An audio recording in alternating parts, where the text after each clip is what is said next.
بسم اللہ الرحمن الرحیم الحمد للہ الاول بلا اول کان قبلہ ولا آخر بلا آخر یکون بعدہ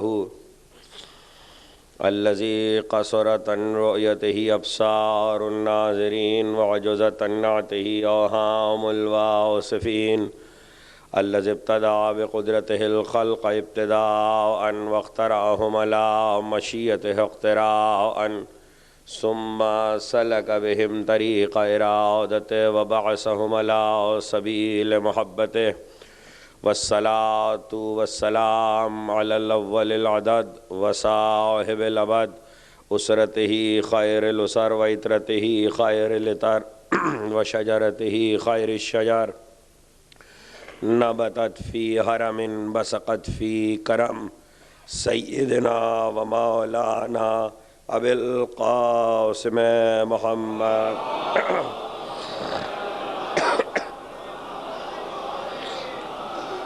واہل بیتہ الطیبین الطاہرین المعصومین المظلومین الذین اذھب اللہ عنہم الرجس وطہرہم تطہیرا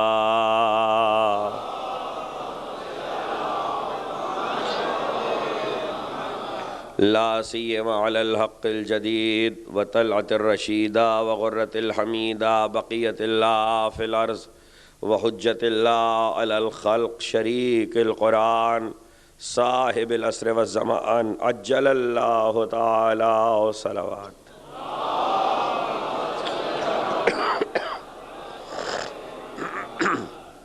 ولعنت الدائمۃ الباقیۃ علی اعدائہم ومنکر فوائلہم وغاصب حقوقہم اجمعین من یوم الظلمہم الی یوم الدین اما بعد فقد قال اللہ سبحانہ وتعالی فی محکم کتابہ الحکیم قل ان ربی یغذف بالحق علام الغیوب قل جاء الحق وما یبدی الباطل وما یعید صلوات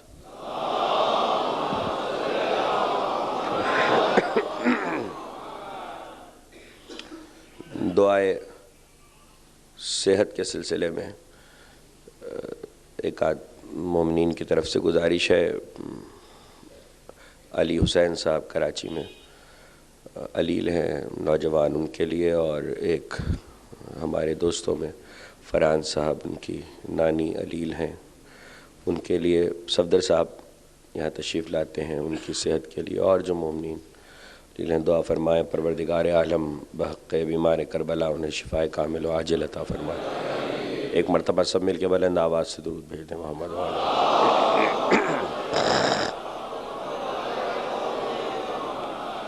امام بارگاہ حسینیہ زہرا میں عشرہ محرم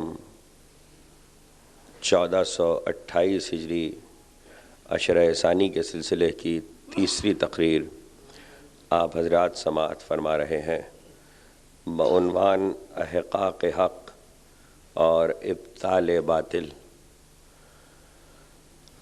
پروردگار عالم نے روئے عرض پر جب سے جناب آدم کو تمکنت بخشی تب سے لے کر آج تک حق و باطل کا معرکہ اس سرزمین پر اس زمین پر جاری ہے، اور یہ معرکہ قیامت تک جاری رہے گا.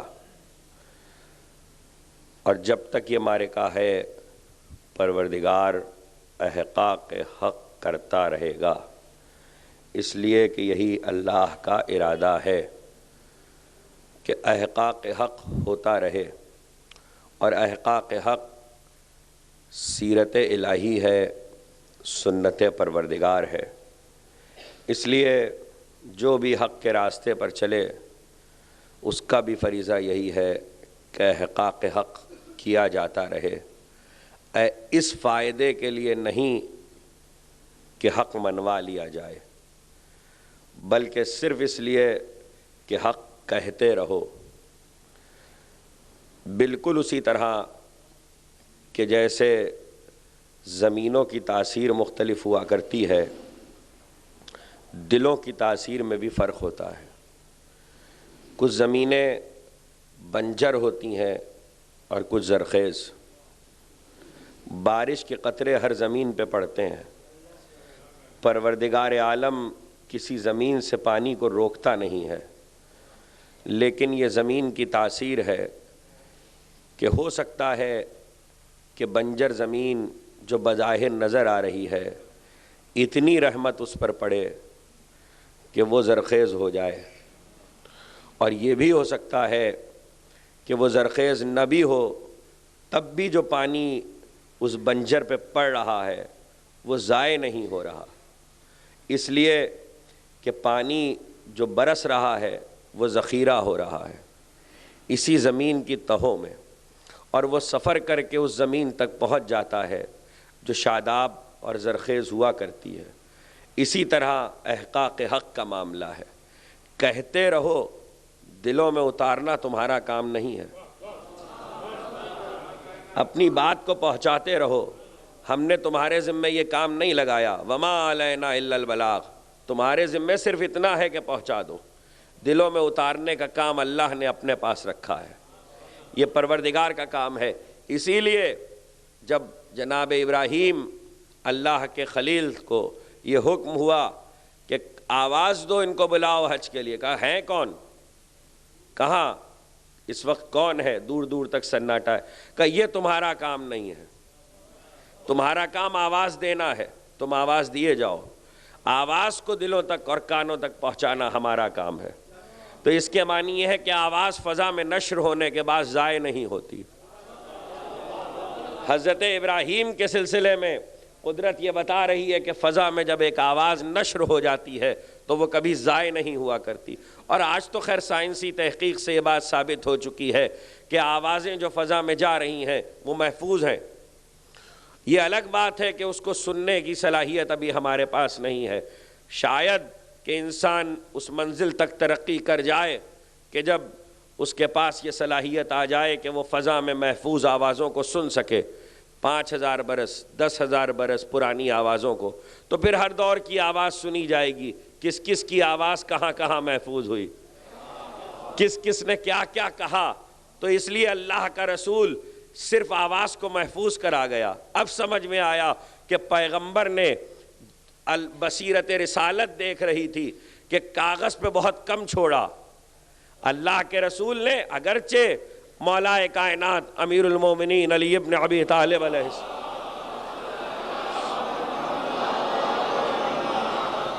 کا فرمان ہے قید العلم بالکتابہ، علم کو کتابت کے ذریعے قید کر لو، علم کو تحریر کے ذریعے قید کر لو، لیکن ایسے دور میں جب اللہ کا رسول جس قوم میں آیا ہے وہاں لکھنے پڑھنے کا معاملہ اپنے تناسب کے اعتبار سے بہت کم ہے، تو اللہ کے رسول نے مناسب سمجھا کہ اگر کوئی شے محفوظ نہیں بھی ہو رہی تب بھی آواز کو تو محفوظ کرا دو۔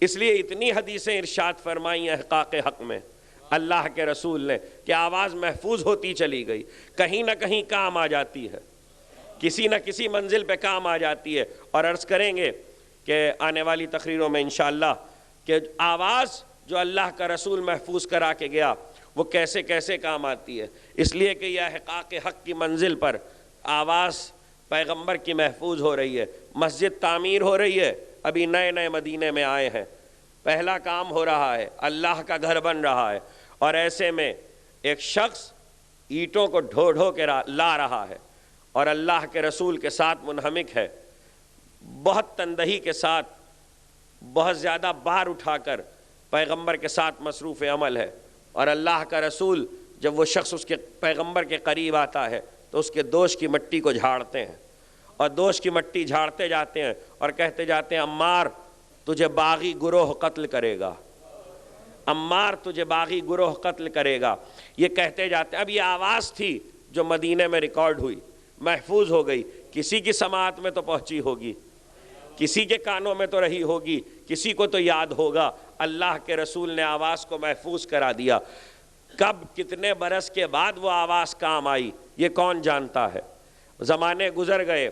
جب عمار لڑنے کے لیے نکلے صفین کے لشکر میں علی کی طرف سے، اور ایسے میں عمار قتل ہوئے تو لوگوں کو وہ آواز یاد آئی کہ پیغمبر نے کہا تھا عمار تجھے باغی گروہ قتل کرے گا. عمار کا ذکر میں نے یوں ہی نہیں کیا، عمار کے سلسلے میں کچھ اور بھی پیغمبر کے ارشادات ہیں جنہیں عرض کریں گے، اس لیے کہ حق سے عمار کا بڑا گہرا تعلق ہے. عمار کا حق سے بڑا گہرا تعلق ہے. عمار ان اصحاب میں ہے کہ جن کا کام ہمیشہ احقاق حق تھا. عمار پیغمبر کے ان قریب کے لوگوں میں ہے جنہوں نے ساری زندگی احقاق حق کیا. کہا کہ جب عمار قتل ہوئے تو اس وقت لوگوں کو یاد آیا کہ عمار تجھے باغی گروہ قتل کرے گا. تو اب لوگ سمجھے کہ ہاں پیغمبر نے صحیح کہا تھا. یعنی مسجد بن رہی ہے تب اللہ کا رسول کہہ رہا ہے، اور 35 اور 36 میں جب صفین ہوئی ہے تو اتنے برس کے بعد پیغمبر کی حدیث لوگوں کے کانوں میں گونج رہی تھی. اس حدیث کا فائدہ کیا ہوا؟ اس حدیث کا فائدہ یہ ہوا کہ اب تک یہ طے نہیں ہو پایا تھا کہ حق کدھر ہے اور باطل کدھر ہے. عمار کے قتل نے حق و باطل کا فیصلہ کر دیا. عمار تجھے باغی گروہ قتل کرے گا تو طے ہو گیا، جدھر بغاوت ہوگی ادھر حق نہیں ہوگا، جدھر باغی گروہ ہوگا ادھر حق نہیں ہوگا. تفصیلات اس وقت نہیں عرض کرنا، یہ احقاق حق ہے. اور اسی لیے ہمیں یہ ملتا ہے کہ تاریخ اسلام میں جانے کتنی شخصیتیں ایسی ہیں کہ جنہوں نے ہمیشہ احقاق حق سے کام لیا، اس لیے کہ یہ پروردگار عالم کی سیرت ہے، پروردگار عالم کی سنت ہے، اور اللہ اپنے طریقوں کو نہیں بدلا کرتا. یرید اللہ ان یحق الحق بکلماتہ، اللہ کا ارادہ ہے، اللہ نے ارادہ کر لیا ہے کہ حق کا احقاق کرے اپنے کلمات کے ذریعے. وَيَقْطَعَ دَابِرَ الْكَافِرِينَ، اور کافروں کی رسد بند کر دے، ان کی طرف پہنچنے والے سلسلے کو جو انہیں رسد مہیا ہو رہی ہے اسے کاٹ دے، منقطع کر دے. اللہ کا ارادہ ہے کہ احقاق حق کرے اپنے کلمات کے ذریعے. پالنے والے تجھے بھی کسی چیز کی محتاجی ہے؟ اللہ کا ارادہ ہے کہ احقاق حق کرے، بس یہ بات کافی تھی کہ اللہ احقاق حق کرتا ہے، اس کا ارادہ ہے. نہیں، بے کلمات ہی اللہ کا ارادہ ہے کہ احقاق حق کرے اپنے کلمات کے ذریعے. معلوم یہ ہوا کہ محتاج نہیں ہے، بے نیاز ہے، صمد ہے، لیکن احقاق حق کی منزل پر اپنے کلمات کو وسیلہ بنا رہا ہے، اپنے کلمات کا سہارا لے رہا ہے، اپنے کلمات کے ذریعے احقاق کر رہا ہے. لوگوں نے کہا کہ کلمات سے کیا مراد ہے؟ کہ کلمہ تو کوئی بھی کلمہ ہے. ذرا سا میں اس منزل پر رکوں گا کہ اللہ احقاق حق کرتا ہے اپنے کلمات کے ذریعے. کہ کلمہ تو کوئی بھی کلمہ ہے، اس لیے کہ جو کچھ انسان بول رہا ہے یہ سب کچھ کلمہ ہے. ہمارے ہاں اور آپ کے ہاں لا الہ الا اللہ کو کلمہ کہا جاتا ہے، ہمارے ہاں اور آپ کیا محمد الرسول اللہ کو کلمہ کہا جاتا ہے. لیکن قرآن کلمہ کسے کہتا ہے؟ کلمے کی جمع کلمات بھی ہے، کلم بھی ہے، اور یہ دونوں لفظ ایسے ہیں جو قرآن مجید میں بہت کثرت کے ساتھ استعمال ہوئے. لا مبدل لکلمات اللہ، اللہ کے کلمات کو کوئی تبدیل کرنے والا نہیں ہے. یعنی اللہ کے کلمات تبدیل نہیں ہوا کرتے، کسی کے بس میں نہیں ہے کہ وہ کلمات خدا کو تبدیل کر دے. جب تبدیل نہیں ہوتے تو ایسے کلمات تلاش کرنے پڑیں گے احقاق حق کے لیے کہ جو اپنی جگہ پہ مستحکم ہیں، جو اپنی جگہ پر پائیدار ہیں، جو اپنی جگہ پر ثابت ہیں، جو اپنی جگہ سے ہٹا نہیں کرتے. کچھ ایسے کلمات ضرور ہوں گے، اور یہ کلمات ہی ہیں کہ جن کے لیے قرآن مجید ارشاد فرماتا ہے فَتَلَقَّى آدَمُ مِن رَبِّهِ کلمات، اللہ سے آدم نے کلمات سیکھے، فَتَّابَ عَلَيْهِ، اور انہی کلمات کے ذریعے آدم کی توبہ قبول ہوئی. انہی کلمات کے ذریعے آدم کی توبہ قبول ہوئی، اور اللہ احقاق حق کرتا ہے اپنے کلمات سے، اور آدم کی توبہ انہی کلمات سے قبول ہو رہی ہے، انہی کے ذریعے. اس لیے کہ اگر وہ کلمات نہ آدم نے سیکھے ہوتے تو توبہ آدم کی کبھی قبول نہ ہوتی. مفسرین سے میں نے بہت کھنگالا، بہت تلاش کیا کہ مجھے کوئی مفسر اس منزل پہ یہ بتا دے کہ آخر وہ کلمات کیا ہیں جو آدم کو تعلیم کیے گئے تھے، لیکن مجھے نہیں ملا. میں اور آگے بڑھا کہ چلو آدم کے دور میں نہیں ملے، شاید کسی اور منزل پہ وہ کلمات مل جائیں. تو اب آگے ایک منزل اور آئی. اذ ابتلی ابراہیم ربہ بکلمات فاتمہن قال انی جاعلک للناس اماما، جب اللہ نے ابراہیم کو آزمایا بکلمات، اپنے کلمات کے ذریعے، فاتمہن، اور وہ اس آزمائش میں پورے اترے. قالا انی جاعلک للناس اماما، وہاں آدم کی توبہ کلمات کے ذریعے قبول ہوئی، یہاں ابراہیم کو کلمات کے ذریعے آزمایا گیا۔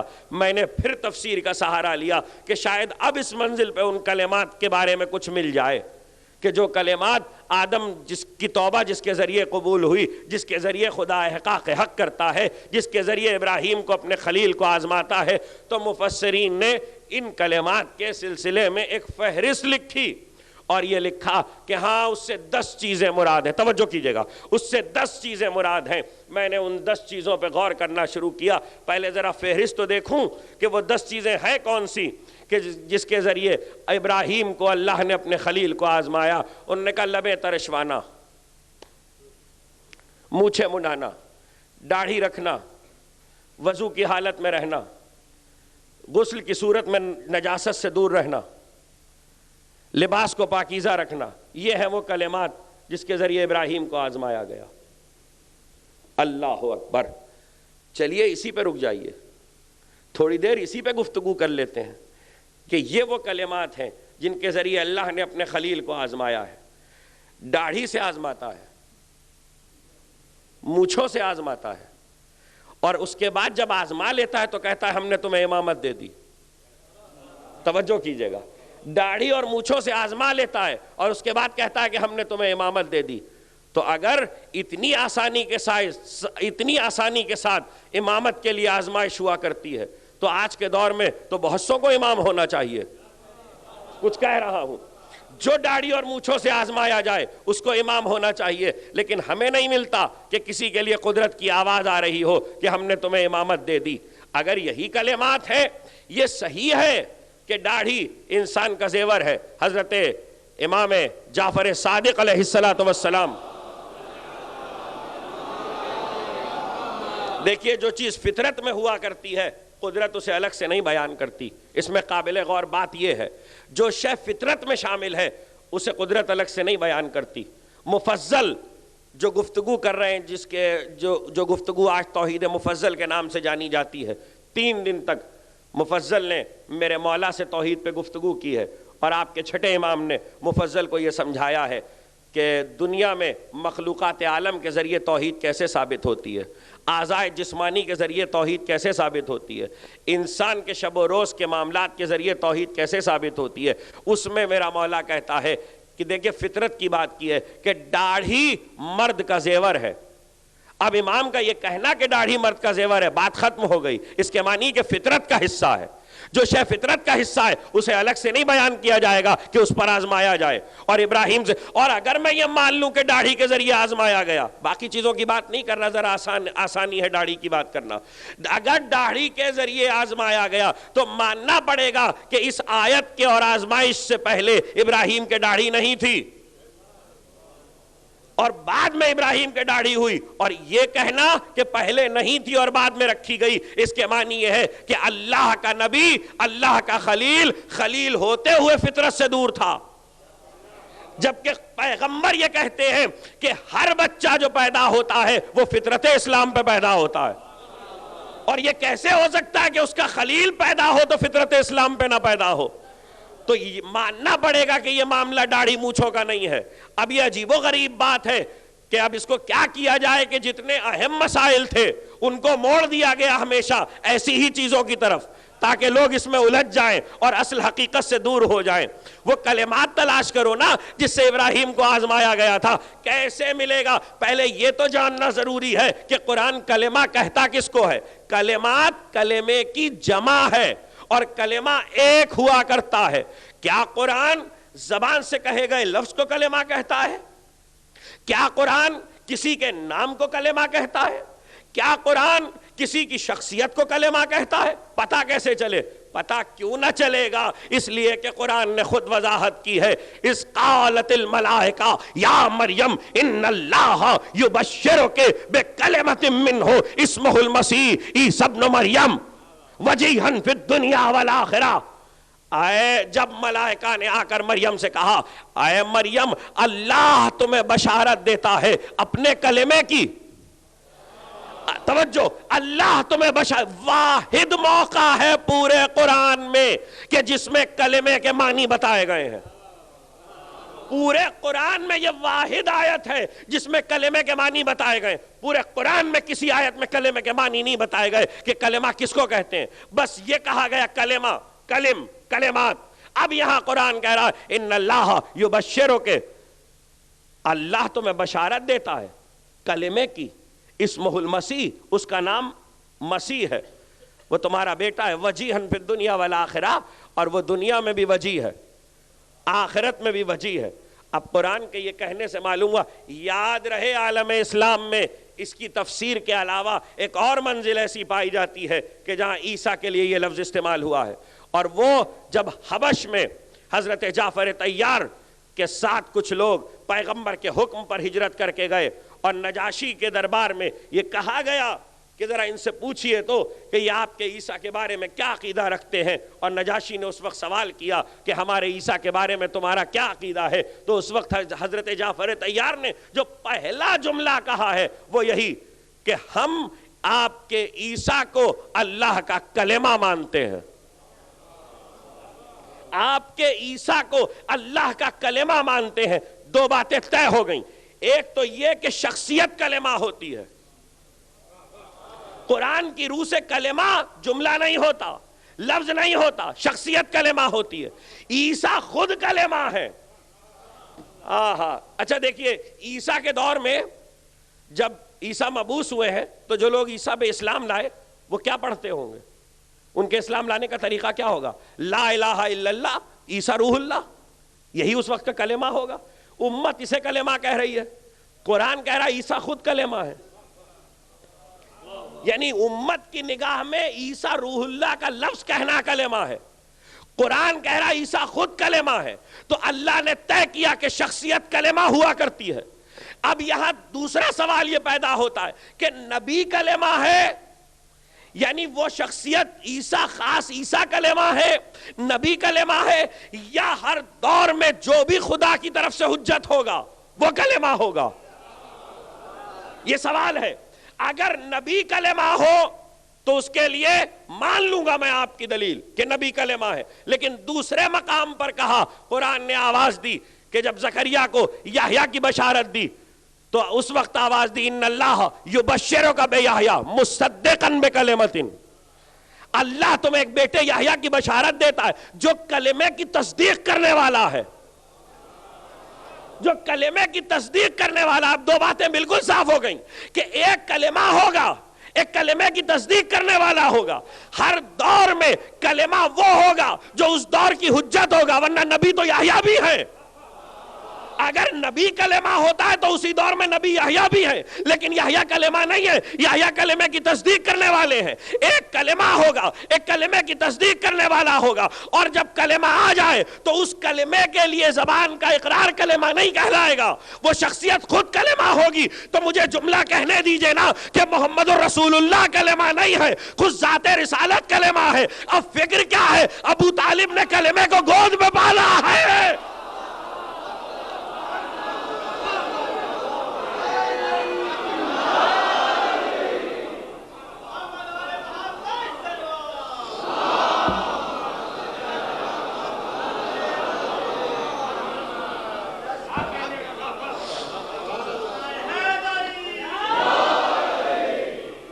ابو طالب نے کلمے کو گود میں پالا ہے.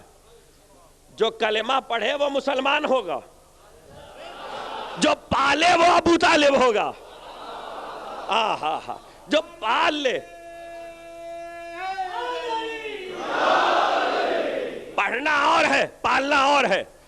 اس لیے کہ یہ کلمہ شخصیت ہوا کرتی ہے. لفظ زبان پر آنے والا لفظ کلمہ نہیں ہوا کرتا.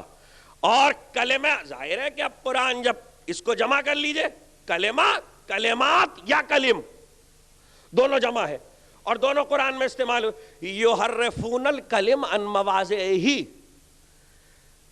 قرآن مجید یہودیوں کا بیان کر رہا ہے. یہ وہ لوگ ہیں جنہوں نے کلمات خدا کو ان کی جگہ سے ہٹا دیا.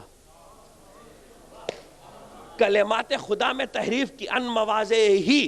بعض لوگوں نے یہاں لکھا کہ تحریف سے مراد لفظی تحریف ہے. ہو نہیں سکتا. لفظی تحریف اس لیے نہیں ہو سکتا کہ اگر لفظی تحریف مان لیں تو ان مواضعہ ہی کی قید کیا ہے؟ اپنی جگہ سے ہٹا دیا، اس کے معنی یہ ہے کہ اللہ کے کلمے کو جو اپنی جگہ سے ہٹا دے گا قدرت اس کی گرفت کرتی ہے، اس لیے کہ کلمہ اپنی جگہ سے نہیں ہٹا کرتا، کلمہ لوٹ کر آتا ہے اپنی جگہ پر۔ اور ظاہر ہے کہ یہ بہت سی اللہ کی طرف سے آنے والی حق چیزوں میں یہ خاصیت پائی جاتی ہے کہ وہ پلٹ پلٹ کر آیا کرتی ہیں۔ عرض کروں گا جیسے جیسے تقریریں آگے بڑھیں گی، پلٹ پلٹ کے آیا کرتی ہیں۔ ایسی ہی ایک شے کی مثال دے دوں، حجر اسود۔ حجر اسود کی یہ خصوصیت ہے کہ اگر آپ اسے اپنی جگہ سے ہٹا دیں گے تو وہ واپس آ جائے گا۔ یہ حجر اسود کی خاصیت ہے، وہ اپنی جگہ سے ہٹ بھی جائے گا تو اپنی جگہ پہ واپس آ جائے گا۔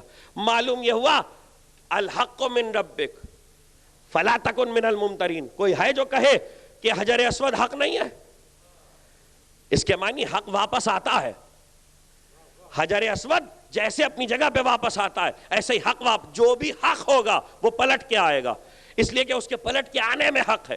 اور یہ جب اس کو اس کی جگہ سے ہٹا دیا جائے تو یہ تحریف ہے، اور یہ تحریف کلمات الہی کے ساتھ ہے۔ اور یاد رکھنا کہ کلمات پروردگار کے نام نہیں ہے، کلمات پروردگار کی صفتیں نہیں ہے، کلمات کچھ لفظ نہیں ہے، بلکہ کلمات کچھ شخصیتیں ہیں جن کے ذریعے آزمایا جاتا ہے، جن کے ذریعے توبہ قبول ہوتی ہے۔ اب جا کے تاریخ تلاش کرے کہ وہ کون شخصیتیں تھی جن کے ذریعے آدم کی توبہ قبول ہوئی، جن کے ذریعے ابراہیم کو آزمایا گیا۔ اور اسے بھی رہنے دیجئے تھوڑی دیر کے لیے، ذرا یہی دیکھ لیجئے کہ جس عیسیٰ کو اللہ اپنی کتاب میں کلمہ کہہ رہا ہے کہ عیسیٰ میرا کلمہ ہے، اس کلمے کے لیے بھی کوئی کلمہ ہے؟ ذرا سا، جو عیسیٰ خود کلمہ ہے، اللہ احقاق کرتا ہے حق کا اپنے کلمات کے ذریعے، اور عیسیٰ ان کلمات میں ایک ہے۔ نہیں، وہ کون سے کلمات ہیں جن کے ذریعے احقاق کرتا ہے؟ عیسیٰ خود کلمہ، لیکن اس کلمے کے لیے بھی ایک کلمہ۔ کیسے پتا چلے؟ کتاب مقدس آج بھی عبارت موجود ہے۔ جب یہودیوں نے عیسیٰ کو سولی دی اور عیسیٰ کو لے جایا جا رہا تھا اس منزل پر کہ جہاں طے تھا کہ عیسیٰ کو صلیب پہ چڑھا دیا جائے گا، تو عیسیٰ کی زبان پر ایک جملہ تھا، کتاب مقدس کہہ رہی ہے۔ آج بھی یہ عبارت موجود ہے۔ عیسیٰ کی زبان پر ایک کلمہ تھا، ایک جملہ تھا، اور وہ کیا؟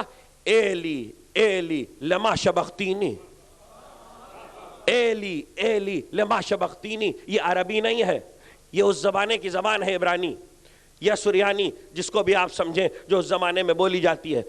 ایلی ایلی لما شبختینی، ایلی کیا تو مجھے اکیلا چھوڑ دے گا؟ ذرا لہجہ دیکھیے گا عیسیٰ کا، ایلی کیا تو مجھے اکیلا چھوڑ دے گا؟ یہ تم صلیب کی طرف لے جائے جا رہے ہو، ابھی تمہیں سولی دے دی جائے گی، کسے پکار رہے ہو؟ نہیں لکھا کتاب مقدس کی شرح کرنے والوں نے کہ اللہ کے ناموں میں کوئی نام ایلی بھی ہو۔ اللہ کے ناموں میں کوئی نام ایلی نہیں ہے، نہ اسلام میں، موجودہ اسلام میں، نہ کتاب مقدس میں، نہ قرآن کی شرح تفسیر میں، نہ کتاب مقدس کی تفسیر میں۔ اللہ کے ناموں میں کوئی نام ہے۔ اے عیسیٰ، پکار ہی رہے ہو تو خدا کو پکارو۔ اب صلیب کی طرف لے جائے جا رہے ہو تو خدا کو آواز دو۔ نہیں، ایلی ایلی کیا تو مجھے اکیلا چھوڑ دے گا؟ تو ذرا دیکھو تو کہ یہ کس کو پکار رہے ہیں عیسیٰ۔ اسی لب و لہجے کی ایک آیت قرآن میں رکھی ہوئی ہے، اسی لب و لہجے کی ایک آیت قرآن میں رکھی ہوئی ہے۔ بسم اللہ الرحمن الرحیم، والضحیٰ واللیل اذا سجا ما ودعک ربک وما قلی وللآخرۃ خیر لک من الاولی ولسوف یعطیک ربک فترضی، والضحیٰ نصف النہار کی قسم، واللیل اذا سجا اور رات کی قسم جب وہ چھا جائے، ما ودعک ربک وما قلی، اے حبیب تیرے پروردگار نے تجھے کبھی اکیلا نہیں چھوڑا، تیرے رب نے تجھے کبھی اکیلا نہیں چھوڑا۔ یہ کیا گفتگو ہو رہی ہے؟ پالنے والا کہہ رہا اکیلا نہیں چھوڑا، تو ہر وقت موجود ہوتا ہے؟ ہم نے تو نہیں دیکھا کہ تو ہر وقت اپنے نبی کے ساتھ موجود ہو۔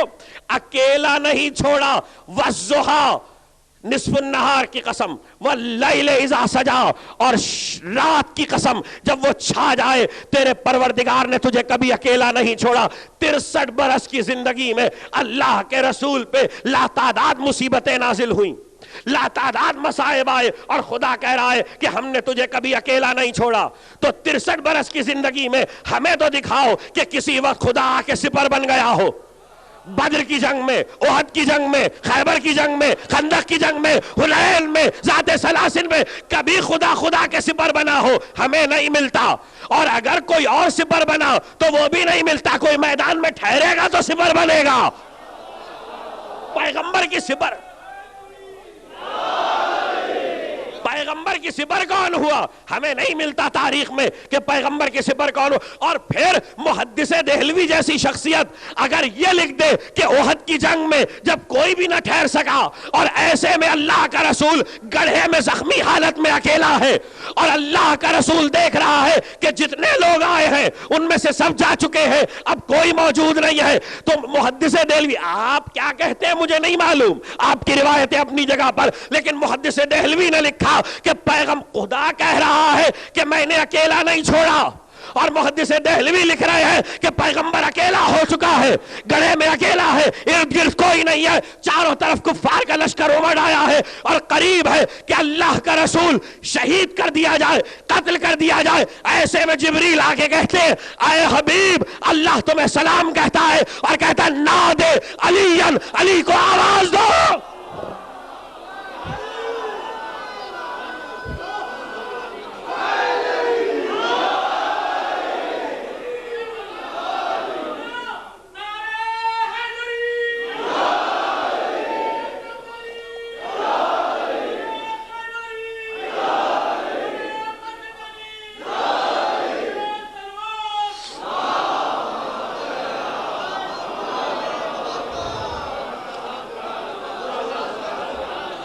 محدث دہلوی لکھ رہے ہیں کہ پیغمبر اکیلا ہے اور ایسے میں جبریل آ رہے ہیں اور آ کے کہہ رہے ہیں نادے علی، علی کو پکارو.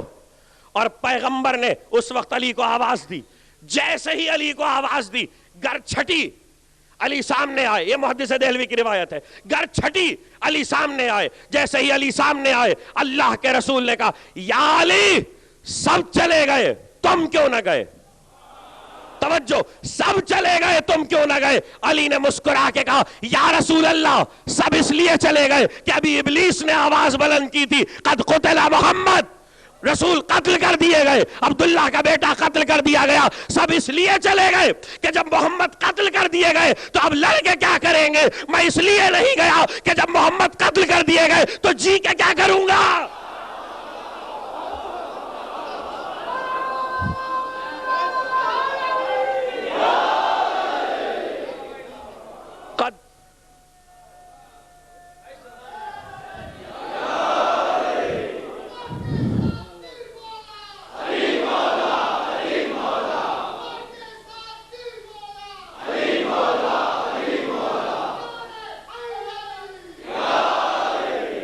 دوسرا جملہ محدث دہلوی نے لکھا یا علی تم کیوں نہیں گئے؟ عجیب جملہ علی نے کہا، عجیب جملہ علی نے کہا کہ یا رسول اللہ کیا کفر کے بعد کیا ایمان کے بعد کفر کو اختیار کر لیتا؟ کیا ایمان کے بعد کفر کو اختیار کر لیتا؟ علی نے بتایا کہ ایمان و کفر کی قیامت تک پہچان یاد رکھنا. اب ایمان و کفر خدا سے نہیں رسول سے جڑا ہوا ہے. کچھ کہہ رہا ہوں، ایمان و کفر خدا سے نہیں رسول سے جڑا ہوا ہے. اسی لیے یاد رکھیے گا لا الہ الا اللہ کا انکار شرک ہے اور محمد الرسول اللہ کا انکار کفر ہے. کفر لا الہ الا اللہ پہ نہیں ہوتا، کفر محمد الرسول اللہ پہ ہوتا ہے. علی کہہ رہے ہیں ایمان کے بعد کفر کو اختیار کر لیتا. تو اب جو گیا ہمیں اس سے بحث نہیں کون گیا اور کون ٹھہرا. ذرا سا اپنے دوستوں کے لیے ایک وضاحت کر دوں، کوئی غلط فہمی میں نہ پڑ جائے. مجھے واپس کلمات تک جانا ہے اس لیے کہ میرا موضوع احقاق حق ہے.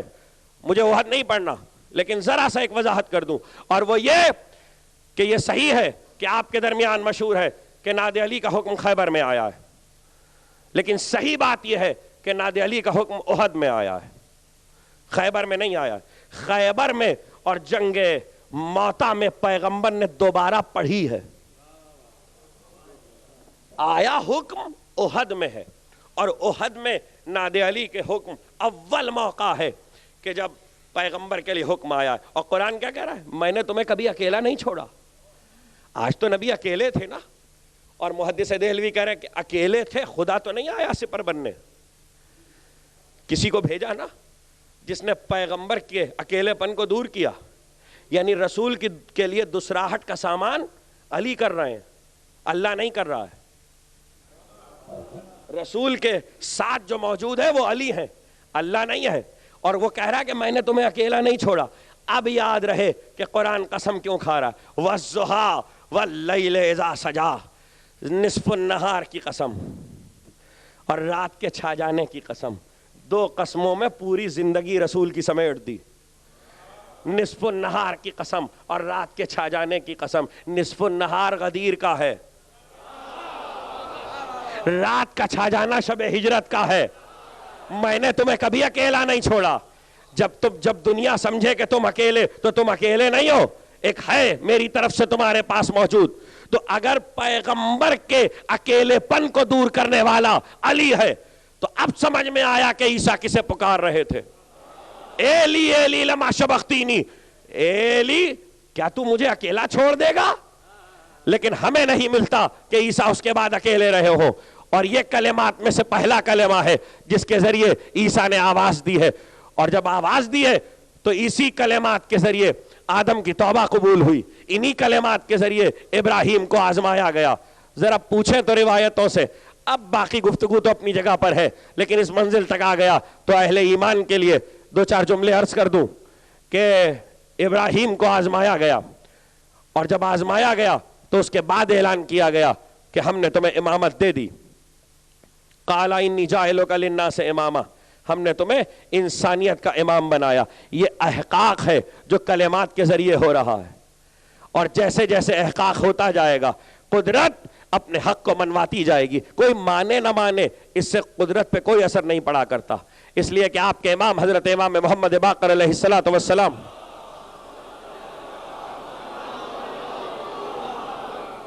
ایک مرتبہ اور صلوات بھیج.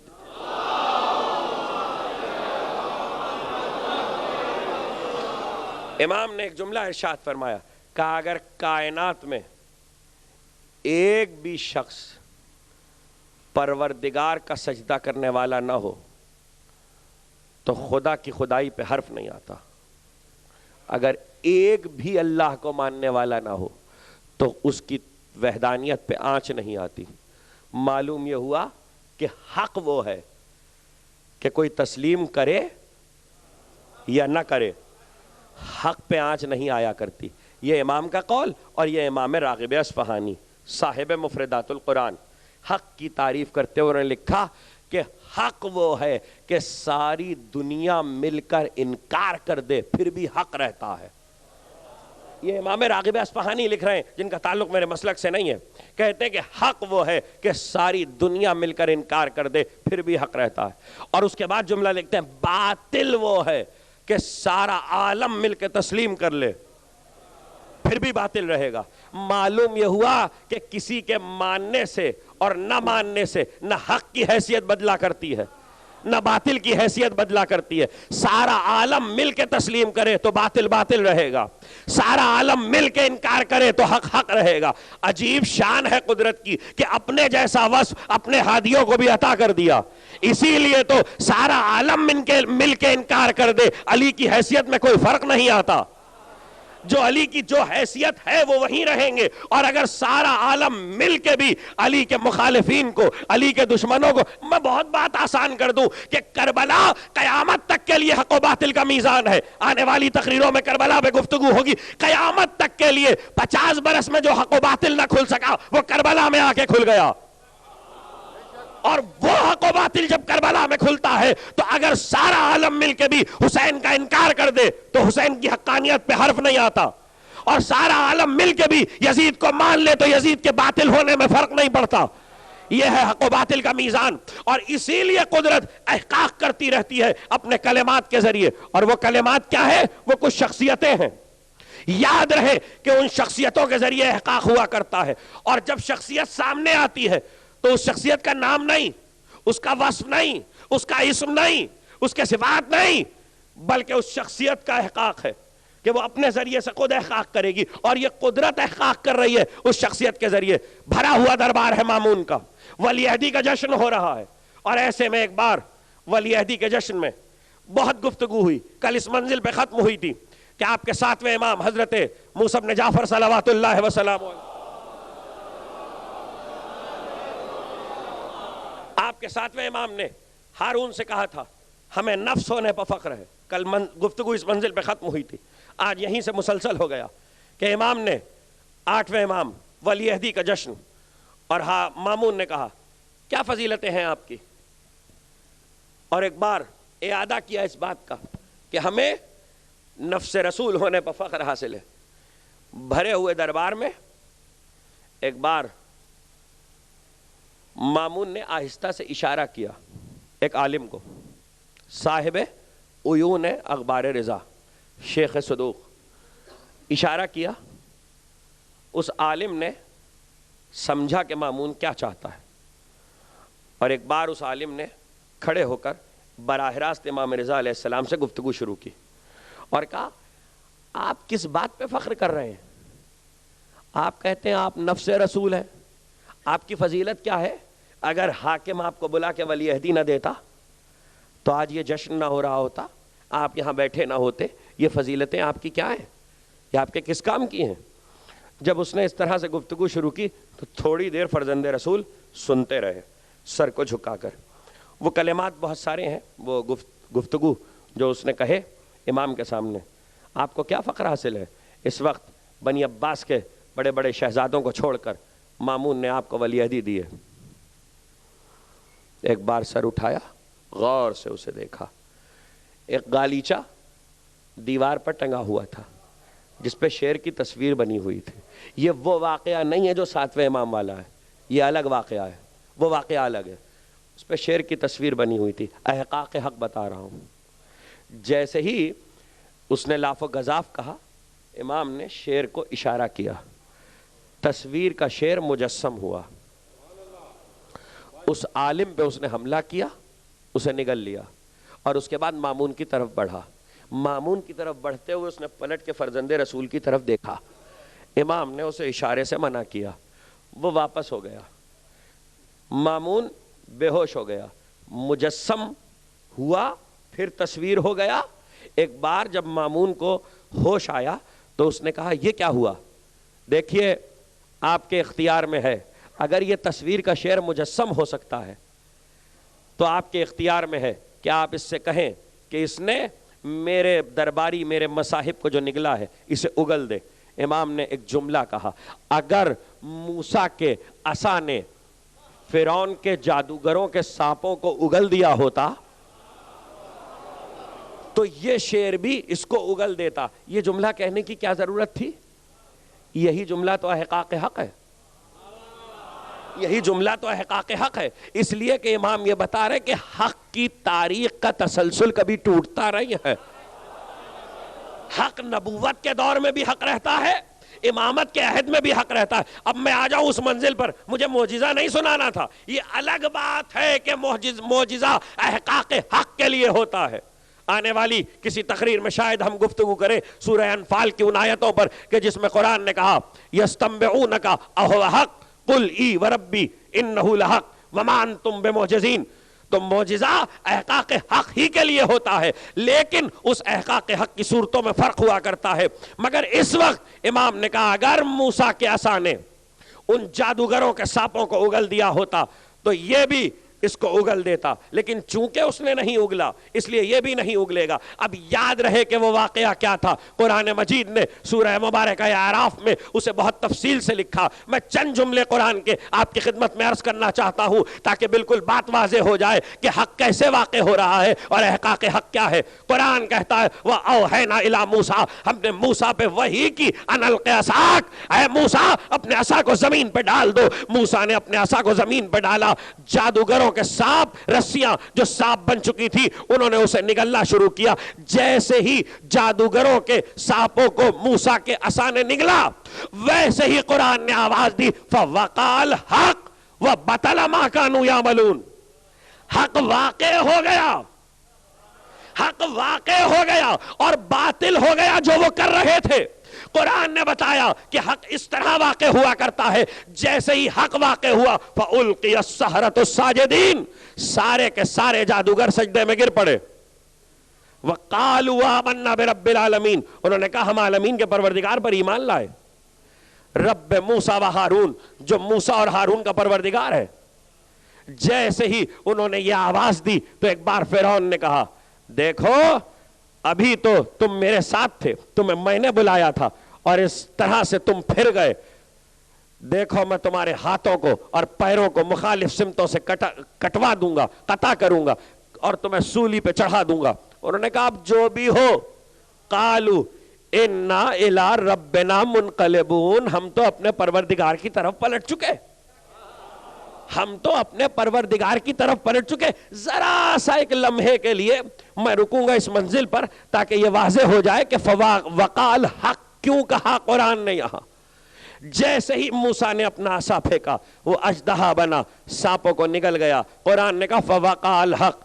میں پوچھوں عصا حق تھا، اژدہا حق تھا، موسیٰ حق تھے، یا وہ وہی حق تھی جو موسیٰ پر ہوئی، یا وہ سجدہ حق تھا جو جادوگروں نے کیا، یا وہ کلمہ حق تھا جو سجدے میں کہا؟ قرآن کہہ رہا فوقال حق، حق واقع ہو گیا. اس میں سے حق کیا تھا؟ کون سا حق واقع ہوا ہے؟ جادوگروں کا سجدہ، سجدے میں جو کلام کیا وہ، یا عصا، یا عصا کا اژدہا بننا، یا موسیٰ پہ وحی ہونا، یا خود موسیٰ؟ کون سی چیز حق ہے؟ فوقال حق. قرآن مجید کے آیتوں پہ ذرا ترتیب پہ غور تو کریں کہ حق کس ترتیب سے آ رہا ہے. جادوگروں کے سانپوں کو اژدہے نے جو موسیٰ کا عصا ہے نگلنا شروع کیا. فَأُلْقِيَ السَّحَرَةُ السَّاجِدِينَ، سارے کے سارے جادوگر سجدے میں گر پڑے. جیسے ہی سجدے میں گرے انہوں نے آواز دی آمنا برب العالمین، ہم عالمین کے پروردگار پر ایمان لائے جو موسیٰ اور ہارون کا رب ہے. ایک لمحے کے لیے ذرا سا رک کر آگے بڑھ جاؤں. ہم عالمین کے پروردگار پر ایمان لائے جو موسیٰ اور ہارون کا رب ہے. یہ سجدے میں کیا کہہ رہے ہو؟ سجدے میں کہیں کلمات دہرائے جاتے ہیں، ایمان کا کلمہ کہا جاتا ہے.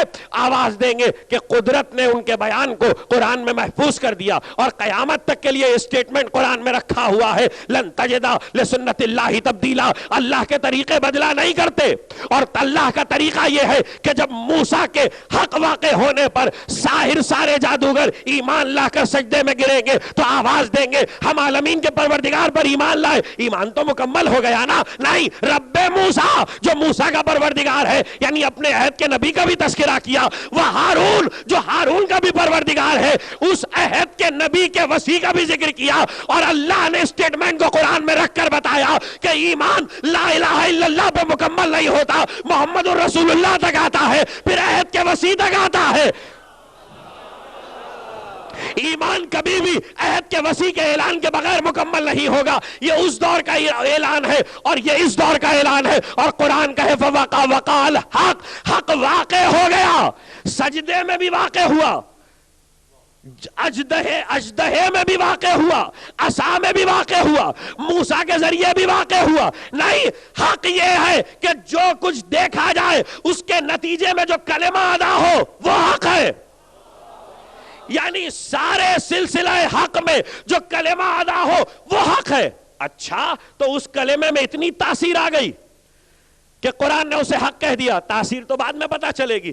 جب فرعون نے کہا میں تمہارے ہاتھ اور پیر مخالف سمتوں سے کٹواؤں گا اور تمہیں سولی دی جائے گی، ضرور تمہیں سولی پہ لٹکواؤں گا. کہا اب تو ہم پروردگار کی طرف پلٹ چکے. حق صرف پلٹتا نہیں ہے، پلٹوا بھی دیتا ہے.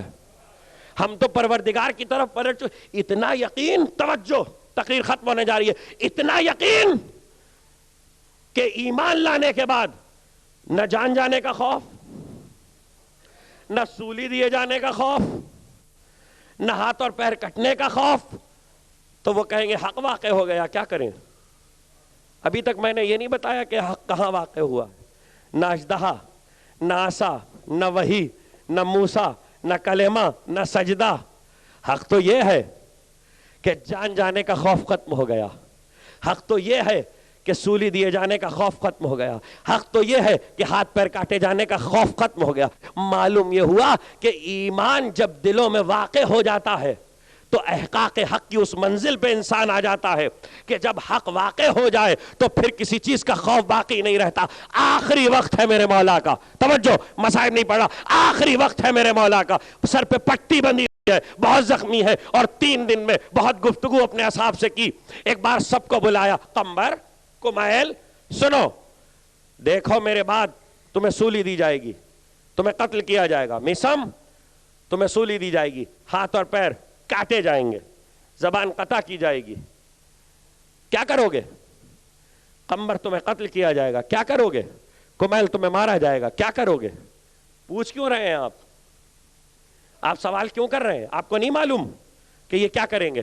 مجھے پتا ہے، میں تاریخ کو یہ بتانا چاہ رہا ہوں کہ حق واقع ہوا کہ نہیں۔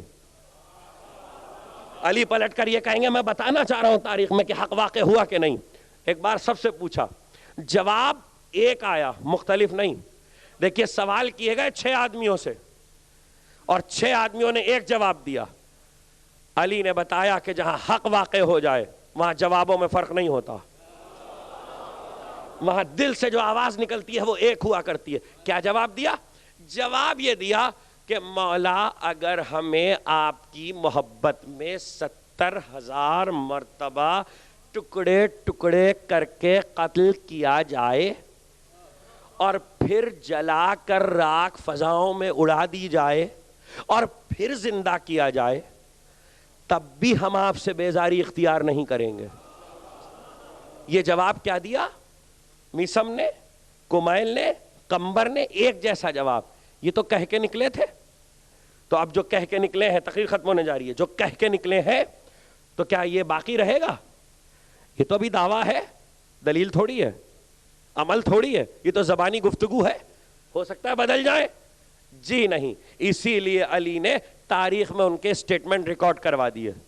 آج ان کا بیان لکھ لو، کل کچھ برس کے بعد جب میسم کو سولی دی جائے گی اور ہاتھ اور پیر کاٹے، فوقع الحق پہ رکا ہوا ہوں، یہیں پر گفتگو ختم ہو جائے گی۔ جب ہاتھ اور پیر کاٹے جائیں گے اور سولی پہ لٹکایا جائے گا تو قریب سے گزرنے والوں سے میسم کہیں گے دیکھو ذرا اس جگہ کو صاف کر دو اور یہاں کچھ اود و اگر سلگا دو، اور جب اود و اگر سلگا دیا جائے گا اور جگہ صاف کر دی جائے گی تو الٹے لٹکے ہوئے ہیں سولی پہ، درخت پر ہاتھ اور پیر کٹے ہوئے ہیں، لہو بہ رہا ہے، اور میسم کہہ رہے ہیں۔ دیکھیے گفتگو کیا ہوئی تھی، ذرا سا میں 2 جملے عرض کر دوں۔ جب دربار میں لائے گئے تھے میسم تو میسم سے پوچھا گیا تھا کہ کیا کہا تھا علی نے؟ علی نے کہا تھا کہ تمہارے ہاتھ پیر کاٹے جائیں گے، تمہیں سولی دی جائے گی، تمہاری زبان قطع کر دی جائے گی۔ کہا میں سب کچھ کروں گا لیکن تمہاری زبان نہیں قطع کروں گا، میں بھی دیکھوں کہ علی کیسے سچے ہیں۔ کل کی تقریر کیا تھی؟ حق کے ایک معنی سچ بھی ہیں۔ کل اس منزل پہ گفتگو رکی تھی، حق کے ایک معنی سچ بھی ہیں، میں بھی دیکھوں گا کہ علی کیسے سچے ہیں۔ میسم نے کہا ٹھیک، ہاتھ کاٹ دیے گئے، پیر کاٹ دیے گئے، سولی دے دی گئی، میسم کو لٹکا دیا گیا، کہا ذرا اود و اگر سلگا دو، لوگوں نے اود و اگر سلگا دیا، اور اس کے بعد میسم نے کہا آؤ کوفے والو، جانا تو مجھے ہے ہی، آخری وقت ہے، اس مختصر سے وقت میں جتنے فضائل علی سن لو، میرے مولا کی جتنی فضیلتیں چاہو مجھ سے سن لو۔ تاریخ کہتی ہے کہ میسم نے فضائل علی سنانا شروع کیے۔ واقعہ آپ نے 1000 بار سنا ہوگا، مجھے صرف واقعے کا ایک آخری جملہ سنانا ہے جس کو سنانے والے عام طور پہ نظر انداز کر دیتے ہیں اس جملے کو، اور میں ہمیشہ اس طرح کے واقعات میں ایسے ہی جملوں کو محفوظ کروا دیتا ہوں تاکہ ان جملوں سے حقانیت کی تاریخ آگے بڑھتی رہے۔ ایک بار میسم نے فضائل علی سنانا شروع کی، اتنی بھیڑ لگی کہ جا کے ہر کاروں نے خبر دی کہیں تیرا تخت نہ الٹ جائے، کوفے میں انقلاب نہ آ جائے۔ کہ کیا ہوا؟ کہ میسم علی کی فضیلتیں سنا رہے ہیں، غصے میں جو آیا کہ جاؤ گدی سے زبان کھینچ لو، گدی سے زبان کھینچ لو۔ جلاد جو آیا تو کہا ہٹو، بھیڑ ہٹائی گئی، میسم کے قریب آیا، کہا کیوں آئے؟ کہا حکم ہوا ہے کہ گدی سے تمہاری زبان کھینچ لیں۔ خون بہ رہا ہے اور جملہ سن کے میسم مسکرائے۔ کہا کیا کہا؟ پھر کہنا۔ کہا حاکم نے حکم دیا کہ گدی سے تمہاری زبان کھینچ لیں۔ کہا اچھا ذرا قریب تو آ۔ وہ قریب آیا، کہا اور قریب آ جلاد، وہ اور قریب آیا، کہا اور قریب آ، وہ اور قریب آئے، اتنا قریب ہوا کہ فاصلہ بہت کم رہا تو میثم نے اپنے دہن میں لعاب کو جمع کیا اور وہ لعاب اس کے منہ پہ پھینکا اور پھینک کر کہا اسی طرح سے جا کے ابن زیاد کے منہ پہ پھینک دینا اور کہنا کہ میرا مولا جھوٹ نہیں کہتا۔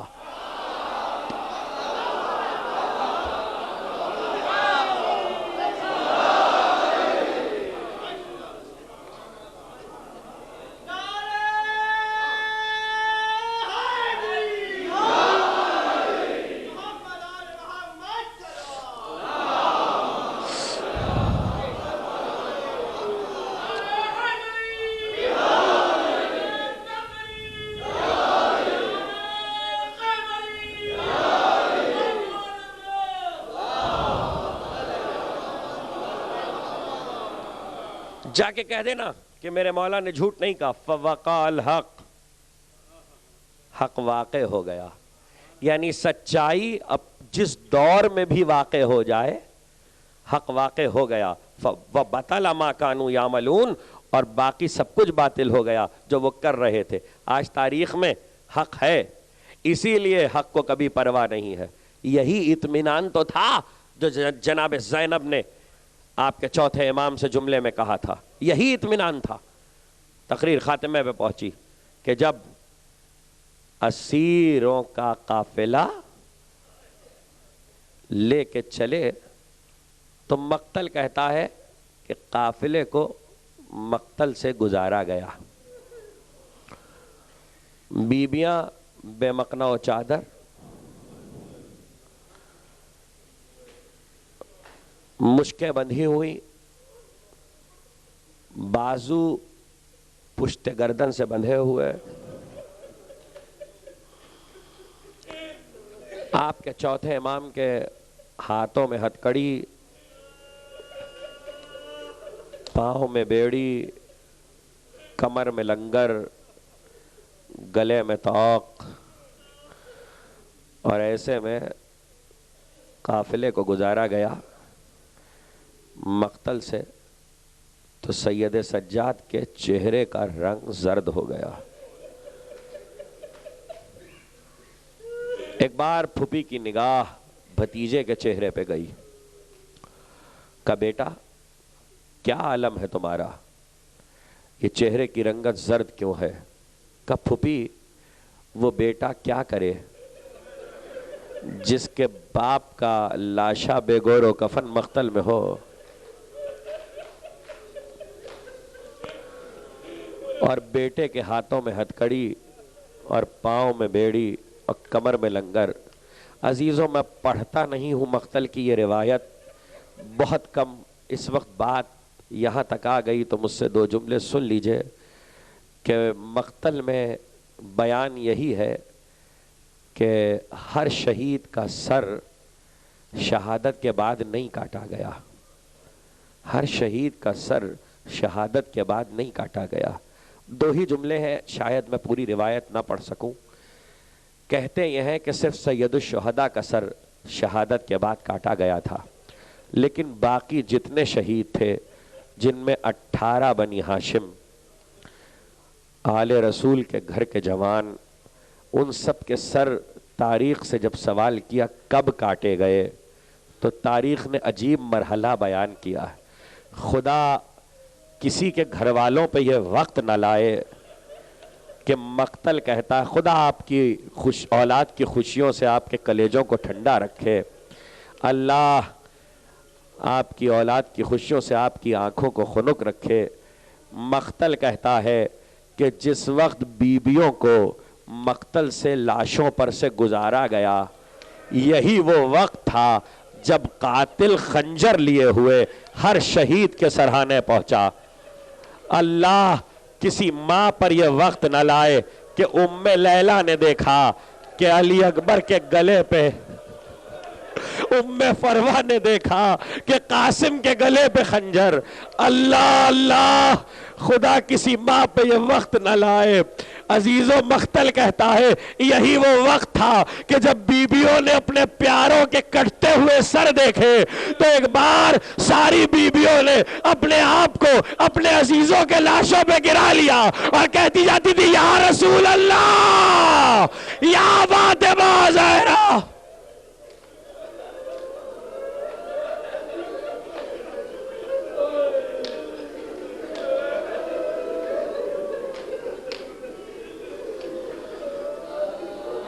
الہی بحق زہرا و ابیہا و بعلہا و بنیہا، خدا بندہ ان آوازوں پر اپنی رحمت نازل فرما۔ یہ دل جو محبت آل محمد سے لبریز ہیں ان پر اپنی رحمت نازل فرما۔ یہ آنکھیں جو غم حسین میں اشکبار ہیں ان پر اپنی رحمت نازل فرما۔ خدا بندہ یہ ہاتھ جو حسین کے ماتم میں سینوں پر پڑتے ہیں ان پر اپنی رحمت نازل فرما۔ پروردگار جو بیمار ہے شفائے کامل و عاجل عطا فرما، جو پریشان حال ہے ان کی پریشانیوں کو دور فرما، جو بے خطا قید و بند کی صحبتیں برداشت کریں انہیں جلد از جلد رہائی عطا فرما۔ پروردگار اپنے حجت کے ظہور میں تعجیل فرما، ہمیں ان کے آوان و انصار میں شمار فرما۔ پالنے والے اگر تیرا امر حتمی جسے موت کہتے ہیں ہمارے اور ان کے ظہور کے درمیان حائل ہو جائے تو ہمیں قبروں سے اٹھا کے اپنے ہادی سے ملحق کر دینا۔